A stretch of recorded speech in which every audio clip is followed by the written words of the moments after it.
standing by is Mr. Gard Wayt. He is the Executive Director of the I-49 Coalition.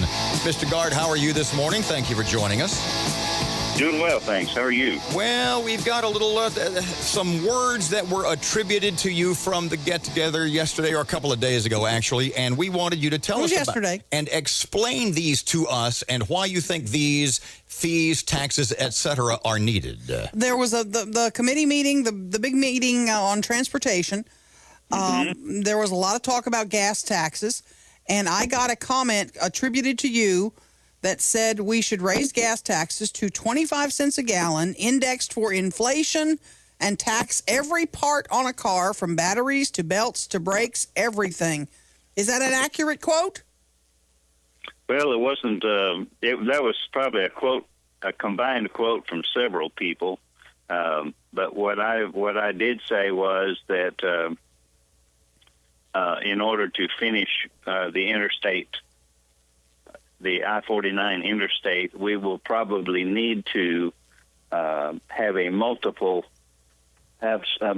sources of revenue to finish it, and that may include taxing everything that has to do with vehicular travel, because the problem is that automobiles are now using less and less fuel, and they will continue to do so as they make the vehicles by government edict.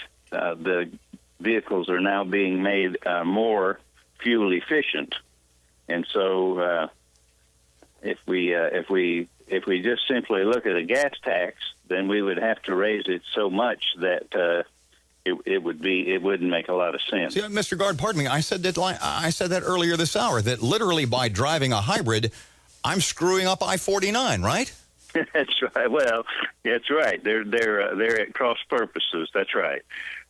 So the more we contribute to global warming, the better off I-49 and Louisiana roads will be. That does seem odd to me. Well, yeah, it's just the way that we set up our system, and that's why I was saying that we need to look at it differently.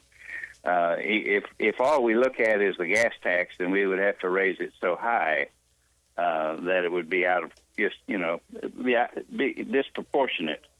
So we need to look at other ways to fund the Highway Trust Fund. And that may be, some kind of in some states they've used a sales tax.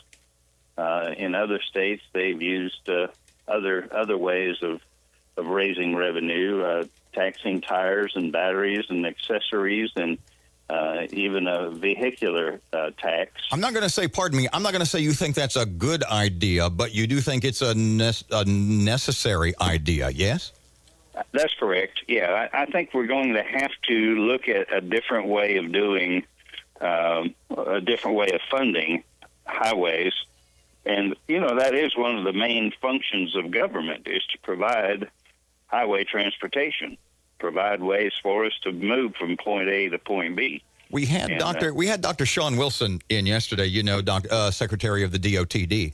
Yes, and he literally, he told us his actual quote was, he told us there will never be enough money to pay for, to keep up, to take care of Louisiana roads.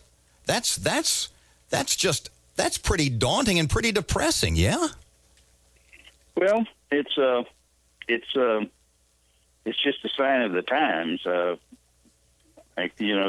federal government did not, when they instituted the gasoline tax, which hasn't been increased for 21 years, when they instituted it, they did not index it for inflation. So we are still collecting the same number of pennies on a gallon of gas that we did 21 years ago. And it's irrespective of the cost of the gas. It's just a gallon gets you so many cents. Well, the number of cents that it gets today is the same as it was 21 years ago, but it won't buy but about half of what it would buy back then. Talking to Gard Wayt with the I-49 Coalition. Let me ask you, the decision on the route for I-49 has been delayed. Can you help me with Who makes the final call on this? Is there one guy that's going to sign off on it, and that's where we're building it? Well, I think it's more than one person. It's more than one person, and there's more fingers in the pot than we know about. Mm-hmm. But Mr. Gard, Unfortunately, there are people that don't even live here who are involved in that decision, and it's process more than it is people. I think. Pardon me. In the end, it's going to be the federal government. It's going to be the feds that make that final call, right? Well, the feds are. Well, look at it this way: the feds have a process that they insist we go through, and they can change our procedures by pointing to different pieces in the process that they insist that we do. But ultimately, the decision will be made by the people in Shreveport. So you believe the local recommendation will carry a lot of weight? Well, what it is that the feds will, through their process, it will be narrowed down to one or two routes, and then the people here will decide between those one or two routes, or two or three routes, whatever it is.